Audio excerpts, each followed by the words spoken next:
programa se está terminando. Luego del secuestro de un importante general del ejército colombiano, el diálogo de paz entre la guerrilla y el gobierno simplemente se rompió.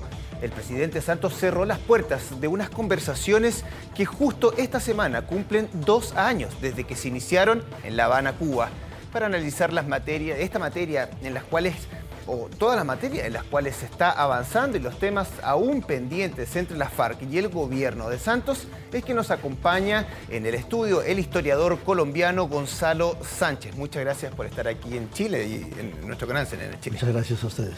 Entonces, partamos con la pregunta que viene de cajón. ¿Cuánto se ha avanzado en estos 2 años, ahora que se cumple este aniversario? ¿Cuánto se ha avanzado? Y quedan muchas cosas pendientes todavía, ¿no? Perfecto. Bueno, primero, yo creo que hay que decir lo siguiente. Este proceso se construyó de una manera muy sistemática, diferente de procesos anteriores que fueron de alguna manera improvisadas y que trataron como de crearse sobre la propia marcha. Este proceso tuvo una definición de agenda antes de que las partes se sentaran a la mesa. Digamos que hay una prenegociación para la negociación y sobre bases muy sólidas. Entonces, ese es un elemento primero y sustantivo que da mucha confianza a la opinión pública. Hay matices, pero hay mucha confianza en la opinión pública porque se sabe ciertamente para dónde va el proceso desde el comienzo. Hay una mirada, llamémoslo así, estratégica sobre el proceso. Ha tomado un poco más de tiempo de lo que todo el mundo esperaría o quisiera en el país. Es decir, yo creo que lo que ha pasado en Colombia después de más de 50 años de guerra y que las partes se sientan nuevamente a negociar es que la gente quiere resultados inmediatos. Y es muy difícil realmente tener resultados inmediatos para una guerra tan larga realmente y tan compleja como la colombiana, que está atravesada no solamente por las FARC que está en la mesa, sino también por otros elementos, digamos, de motivaciones y acciones armadas de diferente contenido. Pero bueno, el punto es que se ha avanzado también ya en algunos de los ítems de la agenda muy importantes. Hay varios de esos ítems, mencionamos. Hay varios de esos ítems. Sí, bueno, el primero es el agrario, que se pensaba que iba a ser el más difícil. Primero porque todo el mundo imagina que las FARC iban a pedir la revolución agraria y la FARC se puso en un tono más bien reformista. Digamos, obviamente hay que transformar cosas en el mundo agrario, pero no está hablando de una revolución agraria. Es decir, se puso el tema en un terreno de transacción con el Estado. Y en ese punto se lograron acuerdos básicos. No se han sellado los acuerdos sobre cada uno de los puntos porque hubo otro principio de la negociación y es que nada está definitivamente acordado hasta que todo esté acordado. Entonces lo que ha habido es un proceso de acumulación. Se han tratado elementos básicos del tema agrario, se han tratado elementos básicos del tema de las víctimas, se está comenzando a trabajar sobre el tema de la justicia, que es uno obviamente de los más complicados porque estamos hablando de las responsabilidades, exactamente, de las responsabilidades en la guerra, de las responsabilidades de los hechos de violencia y de la repartición de esas responsabilidades. Dentro de esos puntos están las víctimas, ¿no? Sí, señor. ¿Cómo están viendo ellos este proceso hoy en día? Que parece ser uno de los momentos más adecuados preguntarlo. Se está discutiendo justamente eso ahora, ¿no? Sí, señor. Bueno, un rasgo muy importante es, bueno, la mesa está conformada inicialmente por las dos contrapartes que estaban allá en La Habana.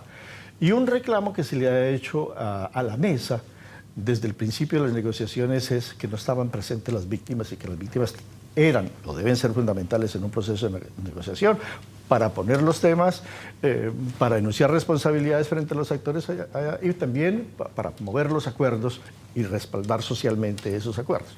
Se creó un mecanismo con ayuda de Naciones Unidas y la Universidad Nacional, que fue un proceso de consultas regionales. Y de esas consultas regionales se acordó en un momento que iba a haber 5 delegaciones de víctimas que iban a ir en momentos diferentes a poner la cara ya frente a los actores, los negociadores en La Habana. Van 4, falta una de esas mesas que debería realizarse ahora a fines de noviembre. Yo espero que los últimos acontecimientos no interfieran con esa programación o que la alteración sea mínima. Pero el hecho es que ya la mesa tiene la voz de las víctimas. Y esa voz de las víctimas en este momento es muy importante. Y otro de los puntos entonces que viene ahora es la participación política de la guerrilla en la vida política, digo, del gobierno, del país. Sí. ¿Eso es posible? ¿Cómo llevar a una guerrilla que ha funcionado bajo métodos de violencia, que de dudosa representación, pueda tener cabida en la política nacional? Bueno, hay en primer lugar como un ejemplo negativo, un contraejemplo, digámoslo así, de las posibilidades de esa transformación de las armas a la política en el caso colombiano. Y es el caso de la Unión Patriótica en los años 80, en un proceso de negociación precisamente con las FARC. Lo que se acordó entre las partes fue, y eso fue realmente un acuerdo explícito, habrá una fórmula, un mecanismo político, un partido político que abra la posibilidad de hacer ese tránsito. Para muchos sectores de la sociedad y de pronto también de las mismas estructuras estatales, del ejército, de los grupos de seguridad del Estado, esa fuerza política era vista más bien como un camuflaje del actor armado que quería utilizar el espacio de la política para ampliar su capacidad de acción militar. ¿Se está repitiendo la historia? Entonces esa es la pregunta y esa es la inquietud. Entonces todo el mundo sabe que está ese espejo negativo. Y uno de los temas centrales aquí sí va a ser, ¿existen las garantías? La petición al gobierno por parte de las FARC va a ser muy fuerte sobre la exigencia de esas garantías porque tienen esa experiencia negativa.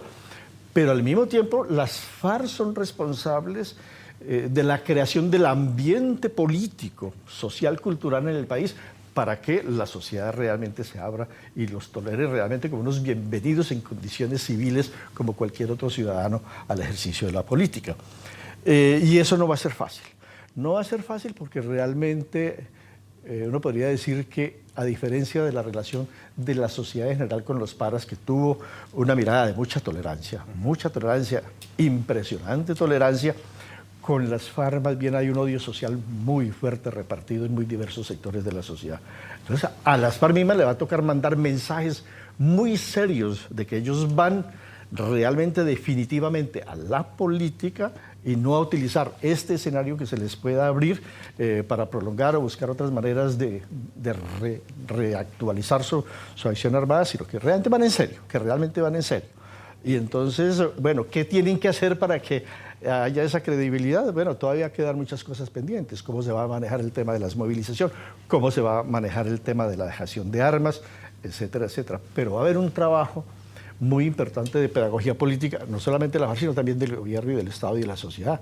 Es decir, la sociedad tiene que entender que realmente el único camino para que las FARC renuncien definitivamente a las armas es que se les abra un espacio político, y si no, estamos en ceros. Y qué difícil será para la sociedad colombiana ver a representantes, o en un futuro, ver a representantes de la guerrilla mientras están recibiendo mensajes de aquellos que cometieron muchos crímenes de lesa humanidad que para muchos no son negociables, claro. Crímenes a los derechos humanos, desapariciones, asesinatos, homicidios, qué sé yo. La justicia también en ese sentido es uno de los puntos muy importantes, tú ya lo mencionabas al comienzo. Sí, realmente la justicia aquí se vuelve determinante también, porque aquí hay un reclamo de justicia, uno pudiera decir casi de justicia ilimitada, por algunos sectores de la sociedad. Y con un reclamo de justicia ilimitada pues no es posible negociar, porque obviamente se está negociando con gente que está por fuera de la ley y que tiene responsabilidades penales, criminales de muy distinta naturaleza. Obviamente hay unas acotaciones de lo que es, digámoslo, no aceptable, sino pasable, digamos, en un contexto de negociación. Crímenes de lesa humanidad, por ejemplo, no lo serían.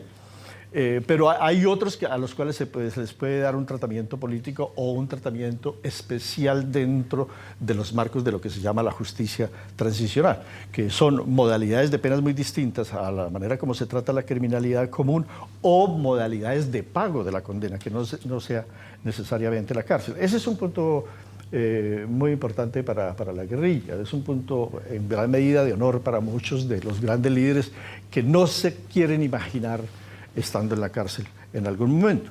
¿Por qué?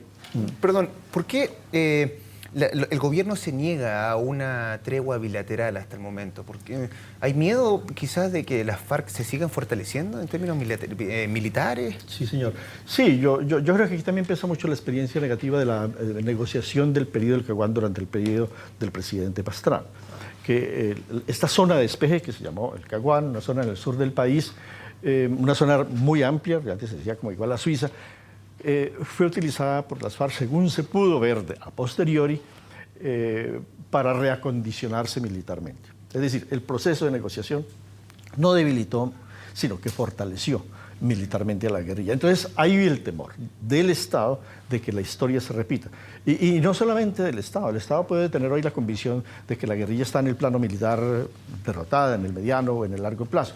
Pero es también de la sociedad. La sociedad no quiere dar ventajas, no quiere negociar con ventajas anticipadas, que se sepa que van a beneficiar a las FARC. Entonces, hay mucha resistencia a que el Estado cese su intervención de acción armada y de persecución a las fuerzas insurgentes mientras se esté en la mesa de negociación.